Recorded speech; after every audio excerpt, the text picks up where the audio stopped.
Lwaki kubanga esimu sitaana abasirese ng'agala kuwugula obwongo bwo agamba sabulyana nalindira mukama n'okugulumikiriza nawulira okukaaba kwange nawulira okusaba kwange olindirira mukama n'okugumikiriza ogumikiriza bw'osaba okukaaba kyeki kusaba kusoma bayibuli kunoonya mukama kugenda buziba kwe okukaaba mukama kwayogerako si kwesema kisema utandika okukaaba amasiga ne weesangula n'ogamba nkaabye nedda mukama tabiwulira tawulira saala bwetyo gumikiriza challenge yona naye ng'osaba ng'olindirira mukama emu bigenda kutomera mukama ng'agala kulaba abantu ba patient mundamugwe ng'agala obale ekibalo eky'okugumikiriza wona ko mugumikiriza wakati ng'osaba gyewe byonna ebikusumbwa ng'ogenda kusaba bisangule mu bwongo obwo oteeke mwoyo mutukufu mundamugwe oyanirize malayika mukama oyanirize musayi gwa yesu ogambe mukama nsize newankubadde kino kyekiri naye mukama osaanidde kubanga byonna obisinga gwe yamponya kiri ekyasooka na kino mukama ogenda kimponya era ngenda kuyitawo mu linnya lya yesu tokkiriza challenge yonna okulemesa essala y'okuddibwamu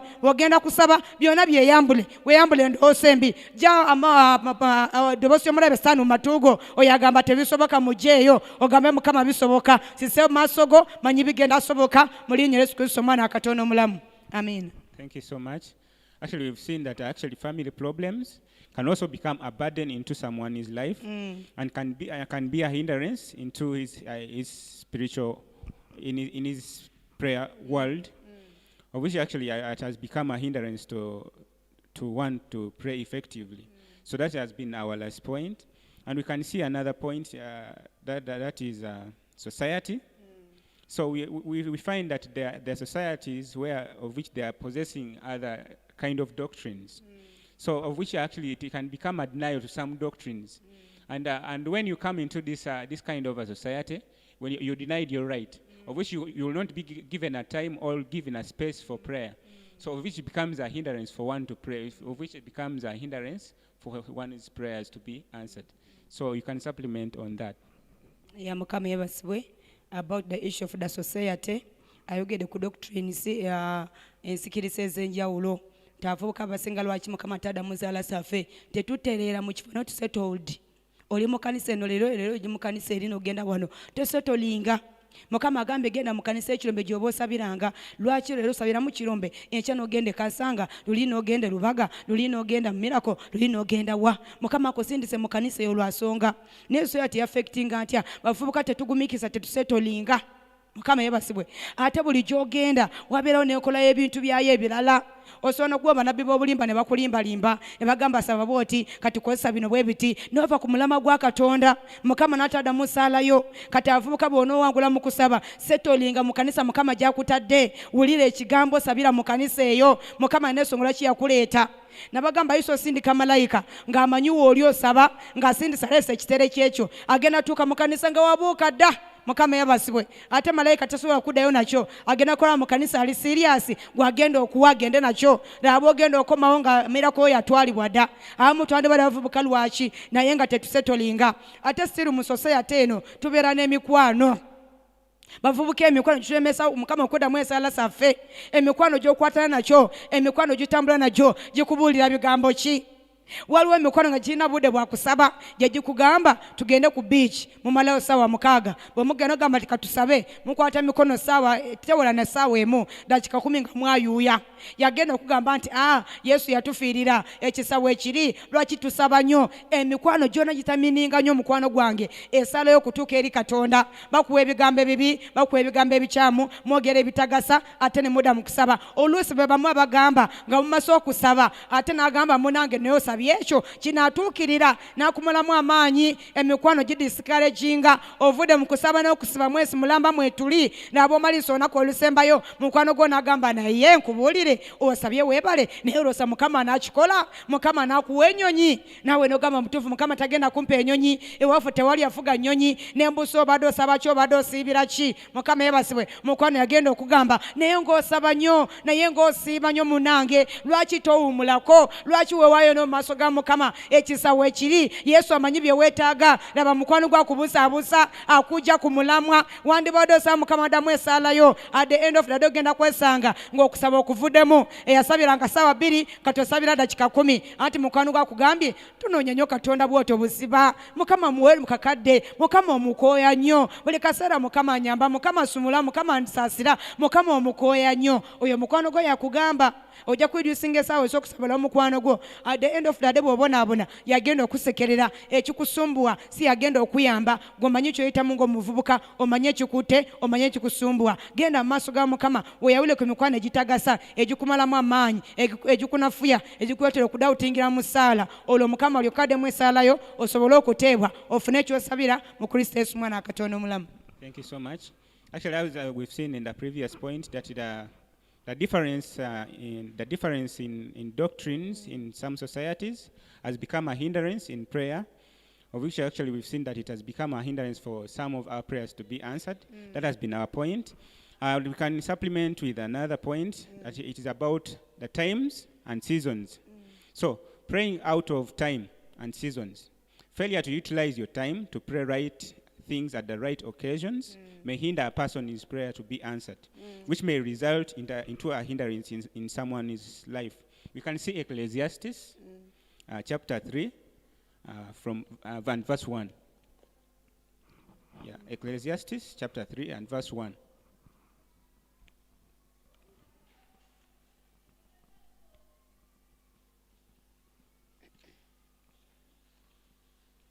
So have you reached there?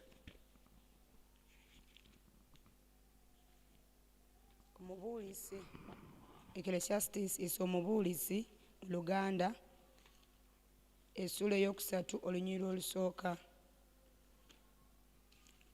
Ecclesiastes 3:1.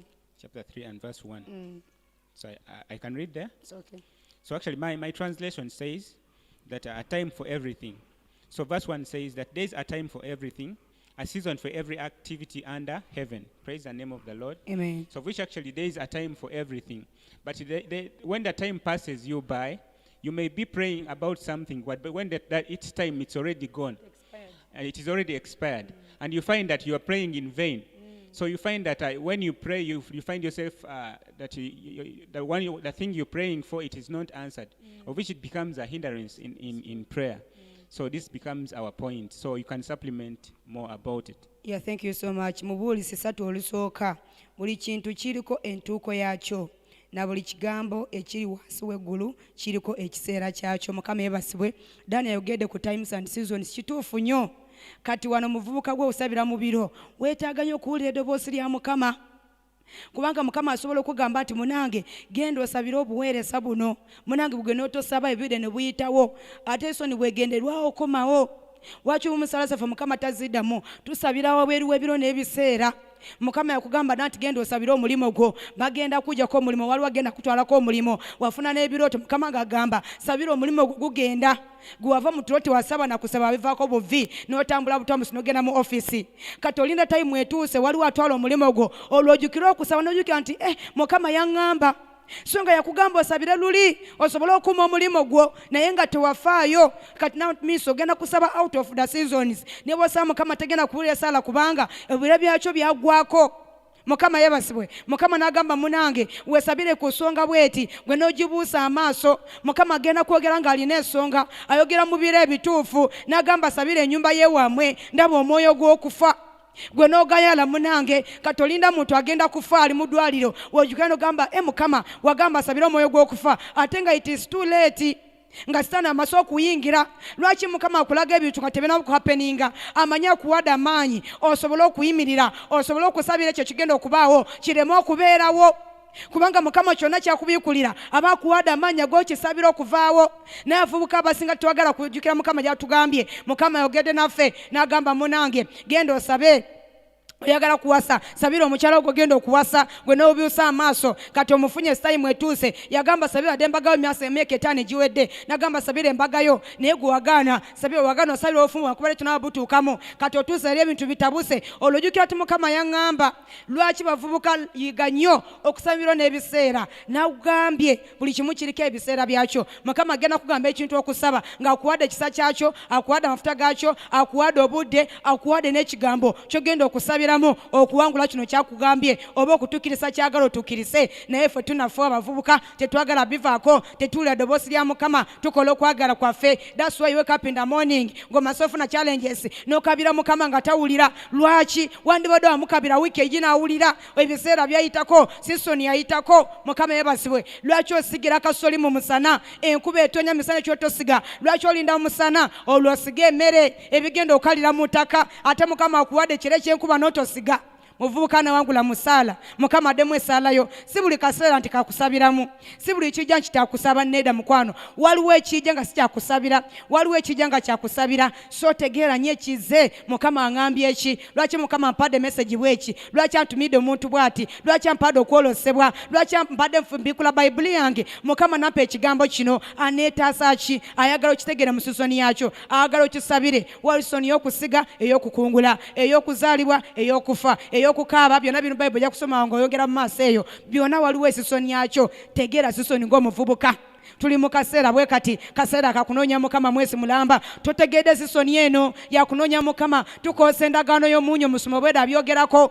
Kati endagaano y'omunnyo egenda kuyitako. Yandibadde salasala byonna ebiri mu ndamu g'omuvubuka gwe ne byonna ebikutta obulamu bwo. Endagaano n'ebisalasala byonna ebikulemesa ofumbirwa, ebikulemesa okuweereza mukama, ebiyita emirimu gyo, ebiyita bizinesi yo, emyoyo gy'okufa, emyoyo gy'endwadde, emyoyo gy'amabanja.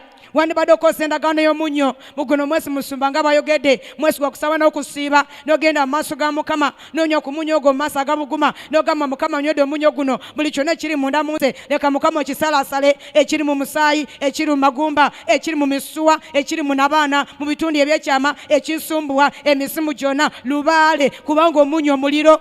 Bw'onywa endagaano y'omunnyo gubeera muliro gwokya buli kiri munda mu gwe. Naye sisoni ensi ya ndagaano ya munnyo munange tokifuddeeko. Gw'olaba katemba ogamba sobola kunywa te omunnyo mu mazzi, sobola tabula nti amaaso agabuguma n'entakamu akanya kati nenywa neesabirako. How can I do it? Mukama akireese okuyamba naye gwe okibusisa amaaso. Sisoni egenda kuyitako, tunatuuka omwezi ogwokuna nga tugenda mu kirala. There is a time for everything. Omwezi ogwokutaano tulina ekirala. Endagaano omunnyo yandikoma guno omwezi ogwokusatu. Kati munange gyenyigiremu, funa ennaku osiiba osabe okoosa endagaano y'omunnyo ogisabiremu, emenye byonna oyokye byonna muvubuka gwe ebikutta amagenda go, eyo endwadde eri mundamu gwe esobola okuwona ng'okoosa endagaano y'omunnyo. Egyo emisimu egikutuga birubaala kwesibyeko bikawula ebikusumbwa. Endagaano y'omunnyo muliro gwokya byonna mu linnya erya Yesu. Mukama yeebazibwe. Yesu koosa ebyo giga ebiro n'ebiseera. Bw'osaba ebiro n'ebiseera mukwano ogenda kuwangula, kubanga buli kiro n'ekiseera mukama kyaleeta kibeerako esaala yakyo. Alina byagala okuwa, alina byagala okuggyako, byagala okusumulamu, alina kyagala okwambasamu ekigenda kutwala mu maaso mu linnya erya Yesu. Sabiranga mu biro n'ebiseera ng'omuvubuka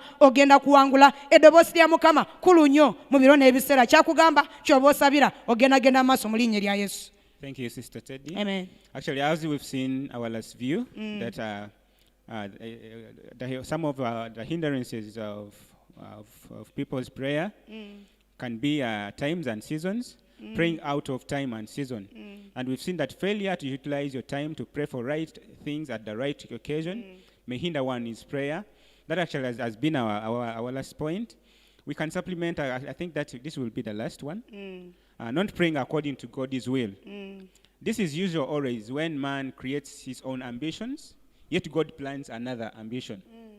You may pray and not be answered because God is not ready to give you what you're praying for. He's planning another thing towards you. So which actually this becomes a hindrance for some of the prayers in some people's lives to be answered, of which actually you can supplement about that. Yeah, a point of again of Semba kuba tugenda mu lunch hour. Olunaku lwakusatu lunch hour ebeerawo, tubeera n'ekigambo kya mirundi ebiri, asookawo n'addawo. So twagala kukwata budde mu linnya erya Yesu. Bayibuli egamba nti okusabira mu kwagala kwa Katonda. Mukama yeebasibwe. Tulina ebyetaago, tulina bye twagala ne bye twetaaga, bintu bino bya njawulo. Olina ky'oyagala, olina kye weetaaga ng'omuvubuka. Ky'oyagala tekigenda akuyamba naye kyeweetaaga kyekyetaagisa. Mukama yeebasibwe. Kyeweetaaga kigenda kuyamba nnyo okusinga ky'oyagala. Mukama yeebasibwe. Wandibasaawa eno oyagala kuwasa. Mukama yeebasibwe. Naye nga Mukama alaba nti weetaaga okufuna ennyumba kubanga omukyala togenda mususa ku muti. Oba okitegeera? Gw'ogamba Mukama mpa omukyala, Mukama mpa omukyala, naye Mukama agenda kulaba bakususa osula ne mu kyaki. Tonawo otwadde nti omukyala ogenda muteeka wano. Kati gw'oyagala kuwasa nga gw'oyagala kuwasa, naye nga weetaaga ennyumba. Lwaki? Bw'onoowasa omukyala ogenda mususa ku kkubo. Ekitegeeza bw'omala okufuna kye weetaaga ng'ennyumba, kati ne bw'onoowasa ojja kubeera seefu nti ki omukyala ogenda muteeka mu nnyumba. So ng'ogenda okubasaba, sabiranga nnyo mu kwagala kwa Katonda. Mukama ebiseera ebisinga ye atuwa bye twetaaga, tatuwa bye twagala. Mukama yeebasibwe. Ngenda kulera ku sayidi y'obufumbo ng'abavubuka bangi mugenda kufunibwa muli biro musaba mwagala mpaga n'ogamba Mukama njagala omusajja bw'ati ne bw'ati, ogamba oyagala. Mukama yeebasibwe. Njagala alifaana bw'ati, ali bw'ati. Kwagala kwo nga gw'omwana w'omuntu. Naye Mukama n'agamba nti nedda, bwe nakuwa omusajja oyo gw'oyagala munange agenda kubonyaabonya, tagenda kuwa mirembe. Naye Mukama n'agamba gundi weetaaga omuntu bw'ati, weetaaga omuntu mugenda okukwatagana naye, omuntu amanyi Katonda, omuntu agenda okuwa ekitiibwa, omuntu agenda okulabirira. Toyagala bwagazi naye nga weetaaga. So ng'ogenda kusaba ng'omuvubuka, sabiranga mu kwagala kwa Katonda. Tegeera Katonda akwagasa ki. Oyinza okuba ng'ogenze okusaba saawa eyo ogenze kusabira ekkanisa, naye Mukama akwetaasa okusabira eggwanga.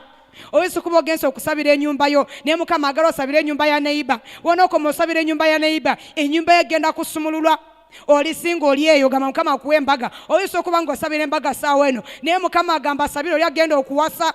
Kubanga bw'anaamala okuwasa wonookoma omusabira mukwano, naawe ogenda kuteebwa, ogenda kufumbirwa. Mukama yeebasibwe. Bayibuli egamba mu Yubu, tetugenda kusoma Yubu 42, ti Katonda yakomyawo Yubu yonna bye yafiirwa. Yubu ng'amase okusabira emikwano gye, nti Yubu yakoma okusabira emikwano gye kwali kwagala kwa Katonda. We yakoma okusabira emikwano gye teyasabira ebibye. Mukama yakomyawo byonna ebyali byafa emirundi ebiri. Nti wakati ng'osabira mu kwagala kwa Katonda, ng'osabira Mukama kyakugambye, ng'owulira eddoboozi lya Mukama, bw'onookoma osabira mu kwagala kwa Katonda, tagenda mbabire Mukama ebiseera ebisinga takugamba sabira famire yo, sabira abaana bo, sabira emirimu gyo, sabira embaga yo. Ebiseera ebisinga gamba sabira gundi mulwadde, sabira amaka ga gundi, sabira obuweereza bwa gundi, sabira omwana wa gundi. Wonookoma okuyimirira n'osabira omwana wa gundi, awo Mukama agenda bateresa. Bw'osabira obuweereza bwa gundi, Mukama agenda kwongera ekisa. Bw'onoosabira amaka ga gundi, agenda teresa amakago. Kati okusabira mu kwagala kwa Katonda kitwala nnyo eddala. Okulira eddoboozi ya Mukama aŋŋamba ki? Kaseera kano ayagala asabire ki? Ayagala asabire ki wiiki eno ate omwezi ogujja? Leero nsukuse ku makya, Mukama aŋŋamba kusabira ki? Mukama yeebasibwe. Tusomeko mu Yokaana 6:38. John chapter 6:38. Dani nkanoonya olusungu kasome Oluganda. Agamba kubanga saava mu ggulu kukola kye njagala nze, wabula oli eyatuma kyayagala. Yesu yagamba teyava mu ggulu najja ku nsi okola ye kyayagala. Kitegeeza Yesu ng'omuntu kubanga yambala omubiri ngaffe, yali alina byayagala nga yoba byetaaga ebyandibadde binyumira ku nsi, naye yagamba teyajja ku nsi okola ye nga bw'ayagala, naye okola okwagala kwe yamutuma. Naffe Mukama atutuma n'agamba genda okole kino, genda osabire kino, wiiki eno sabira kino. Kwagala kwa Mukama eyakulonda yakutuma, eyakusindika akutuma n'agamba genda okole kino. Kati oba osabira mu kwagala kwa Katonda, wulira eddoboozi Mukama kyakugambe ky'oba osabira. Jjukira Yesu ng'agenda kukomererwa ku musalaba, yatuuka akaseera n'akoowa n'agamba if possible take away this cup from me. Naye n'agamba nga si kwagala kwange naye kwagala kwa Katonda kukolebwe. Mukama yeebasibwe. Labira ku Yesu muvubuka gwe yakolanga ebintu mu kwagala kwa Katonda. Naawe otandika leero okusaba mu kwagala kwa Katonda. Toteeka maaso ku bibyo byokka n'ogamba munange se kasita mbeera bulungi, abasigadde sagala kumanya, kasita nfuna emmotoka nefumbirwa nengagawala nembera muweereza w'amaanyi, abasigadde tebaagala kusaba, tebasiiba, tebanoonya Mukama, tebeegayirira. Munange Mukama akutaddewo, weetiika omugugu gwa sisitawo osobole omusabira asobole okutereera. So Mukama nga naddamu esaalayo nga nakola ku nsonga yo mangenda kuwa eddagala ly'omuvubuka gwe. Kati eddagala ya mirundi ebiri erisonse ekugambye toba ogenda kusaba mukwano gwange tosabira mu kwagala kwo. Titosaba ebintu ebigenda kusanyusa gwe weka, saba ennyumba gegenda kuweereza Mukama. ogenda kuyamba muloko bagenda gisulamu saba emotoka egenda kola mulimo gwa mukama saba amaka agenda kuyamba mukama saba obuweeso ga mukama yakubeera musajja ow'amaanyi ng'ogenda kuyamba abantu be mukama agenda kuddamu esaalayo naye bw'onoosaba ng'ogamba njagala kubeera bulungi kafumbirwe enkosekeere basingo kafune emotoka ya ngenda bakuba enfuufu bajja kundaba ndi wakabi munange kafune ennyumba munange nsembeere wakabi nsula mu kalina mukama atagenda bikuwa lwaki kwegombaako tulabe mu yakobo oba jemusi 3 mukama yebaswe ekyokubiri sabira mu kwagala kwa katonda wulira nnyo eddoboozi lya mukama kyakugamba kyosabira oba si kyogwe kisabire ebintu bigenda kutereera mukama agenda kusinkana agenda kola ku ssongako agendako myoyo byonna sitaani bye yalya sitaani bye yatwala kubanga oyimiridde mu gaapu eri abasigadde anoonya omusajja nga gwe omukyala nga gwe muvubuka oyimirire mu gaapu eri abasigadde eri kanisa eri emikwano gyo bagenda ofumbirwa bagenda kuwasa abagala emirimu basabire bafune emirimu abagala amaka basabire bafune amaka abatalina amaanyi basabe mukama abayimuse abawa amaanyi mukama agenda kuyimusa ebintu bigenda kukyuka mu linnya lya yesu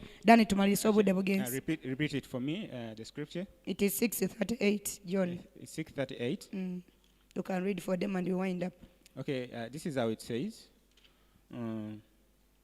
For I have come down from heaven to do the will of God who sent me, not to do what I want. So that is what it says. Yeah. So we wind up. So actually, as we conclude, our theme has been actually the hindrances to prayer into anyone who prays or into a Christian's life. And we've seen actually a number of views that are listed above with relative scriptures. So you can continue meditating into them and about them, and God will bless you. So God bless you so much for listening to us. Amen. We'll see you next time. Thank you so much. Enkya tugenda komawo n'omutwe tugenda gumalirisa enkya tulabe wiiki ejja tukwata ku kyekirala mukama yeebasibwe twagala mutwe tugulasabe tumaleko wiiki namba nga tusoma tunoonya byawandiikibwa osobole ogutegeera mu linnya lya yesu enkya tugenda kwogerako enkya katini then tuyingire mu kusaba kubanga lwakuna tusabe nga abavuga mukama atuyambe ng'okusaba tutegeere okusaba kyeki mukama tuwa amaanyi agasaba ekisa ekisaba ekinoonya mukama kisoma bayibuli kikomewo nate ku bulamu bwaffe tetugenda kuwangula abavubuka awatali kigambo awatali kusaba kunoonya mukama kuwulira eddoboozi lya mukama awatali kusiiba byonna bitwetaagisa kubanga bye tugenda otuyambako okuwangula ogenda amaaso mu linnya lya yesu tugenda kuwaayo mu nnyumba ya mukama mukama nga kugabiridde onekimu ekyekumi onekiweebwayo onensigo okwebaza sente za amplifier sente z'okuzimba teeka ku namba eno +256 772 63 59 88 oliawo giraba ku screen y'okweria ya MTN mu manya ga Musumba John Max Sebugenyi then namba yaffe ya sente za data